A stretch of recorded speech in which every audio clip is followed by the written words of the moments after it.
Okay hi everyone. सो आज हमें HCV का एक क्वेश्चन डिस्कस करना है, question number 23। So it says a small object is placed at the centre of the bottom of a cylindrical vessel of radius 3 centimeter and height 4 centimeter, filled completely with water. Consider the ray leaving the vessel through a corner.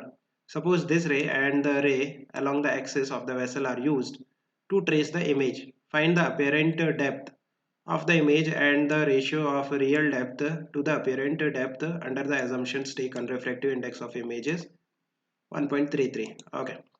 So what is given, हमारे पास एक cylindrical vessel है। सो इस तरह से पहले हम एक cylindrical vessel draw करते हैं। इस तरह से ये आपके पास सिलेंड्रिकल वेसल है, राइट। इस वेसल की जो रेडियस है वो आपको गिवन है 3 सेंटीमीटर एंड जो हाइट है वो है 4 सेंटीमीटर। एंड इस वेसल के सेंटर में हमारे पास ऑब्जेक्ट रखा हुआ है। सो ये आपके पास ऑब्जेक्ट रखा हुआ है which is at the centre of the bottom of this vessel. Now इस वेसल को हम कंप्लीटली वाटर से फिल कर देंगे। सो इस तरह से आप देखो, इस वेसल को हमने कंप्लीटली वाटर से फिल कर दिया कुछ इस तरह से, राइट। नाउ आप देखो कि अगर हम बात करते हैं कि इस सिलेंडर की जो एक्सिस होगी वो किस तरह से होगी। This is the axis of the cylinder, है ना। इस सिलेंडर की इस तरह से ये एक्सिस होगी। नाउ हमें दो रेज लेनी है। एक रे जो है वो इस एक्सिस के अलोंग जाएगी। सो ऑब्जेक्ट से एक रे इस तरह से along the axis of the cylinder जाती है कुछ इस तरह से, राइट। सो वाटर की सरफेस को ये परपेंडिकुलर हिट करेगी। सो इस रे के लिए जो एंगल ऑफ इंसिडेंस होगा वो जीरो होगा। It means angle of refraction भी जीरो होगा। इट मीन्स ये जो रे है ये विदाउट एनी डेविएशन वाटर से बाहर एयर में चली जाएगी, इसमें कोई डेविएशन नहीं होगा। नाउ एक रे और लेनी है जो कि कॉर्नर से बाहर जाएगी। सो इस तरह से ये वाली जो रे है समथिंग लाइक दिस, ये कॉर्नर से बाहर जाती है। सो अगेन वाटर की फ्री सरफेस पे हम यहाँ पे नॉर्मल ड्रॉ करेंगे, राइट। और यहाँ से क्या होगा, रिफ्रैक्शन। सो नॉर्मल के साथ इंसिडेंट रे का जो एंगल होता है this is your angle of incidence. और जो रे है वो डेंसर से रेयरर मीडियम में जब जाती है तब अवे फ्रॉम नॉर्मल शिफ्ट होती है। सो इस तरह से अवे फ्रॉम नॉर्मल शिफ्ट हो जाएगी और ये जो रे है ये आपकी रिफ्रैक्ट हो जाएगी। सो नॉर्मल के साथ रिफ्रैक्टेड रे का जो एंगल बनेगा that is angle of refraction r. So क्या हम आई और आर की वैल्यू निकाल सकते हैं? ऑफ कोर्स निकाल सकते हैं। आप ये वाला ट्रायंगल देखो, ये वाला जो ट्रायंगल है इस ट्रायंगल में जो tan i की वैल्यू है, tan i that is basically 3 divided by 4। So 3/4। So tan i is equal to 3/4। It means i की वैल्यू कितनी है, 37 डिग्री, है ना। बिकॉज tan 37 कितना होता है, 3/4। नाउ r की वैल्यू कैसे निकालेंगे, using Snell's law. Snell's law कहता है μ1 into sine i is equal to μ2 into sine r. यहाँ पे μ1 refractive index of the water that is 4/3 into sine i कितना है 37। सो साइन 37 कितना होता है 3/5। That is basically μ2 refractive index of the air into sine r.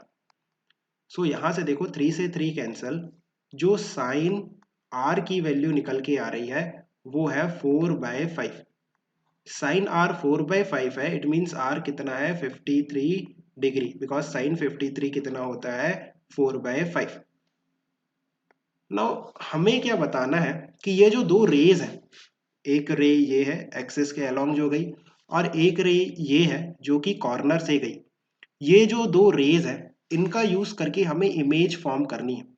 सो आप देखो कि ये जो दो रेज है वाटर के बाहर जब जाएंगी तो डाइवर्जिंग है। सो बाहर तो कहीं नहीं मिलेंगी।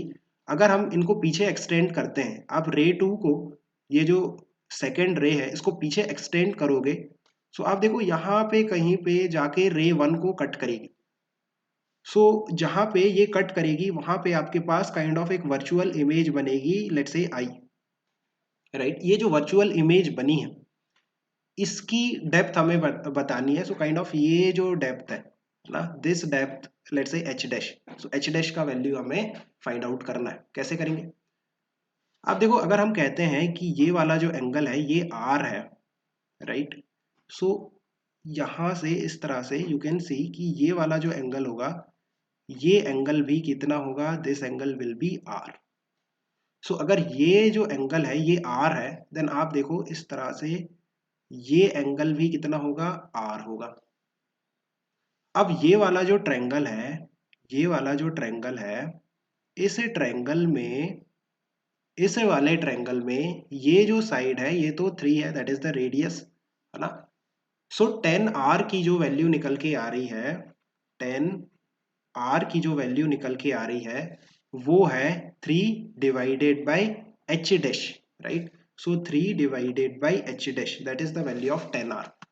और R की जो वैल्यू है वो है 53। नाउ 1053 कितना होता है, 4 बाय 3, है ना, 1053, that is basically 3 divided by H dash. So 3 divided by H dash, so H dash की जो वैल्यू है वो है कितनी, 9 डिवाइडेड बाई 4, और you can say 2.25 centimetre. This is the apparent depth of the image formed by the given two rays, है ना। So H dash की वैल्यू आ गई, apparent depth of the image. और क्या बताना था, रेशियो बताना था। So H by H dash का रेशियो भी बताना था। तो एच की वैल्यू तो हमें पता है कितनी, हाइट, जो एक्चुअल हाइट है ना, एक्चुअल हाइट देखो, जो ऑब्जेक्ट रखा हुआ था उसकी actual depth that is basically 4, है ना। सो 4 डिवाइडेड बाय एच डैश की वैल्यू है 2.25। सो ये रेशियो आप खुद से फाइंड आउट कर सकते हो। Okay, keep working hard, best of luck, bye. Yeah.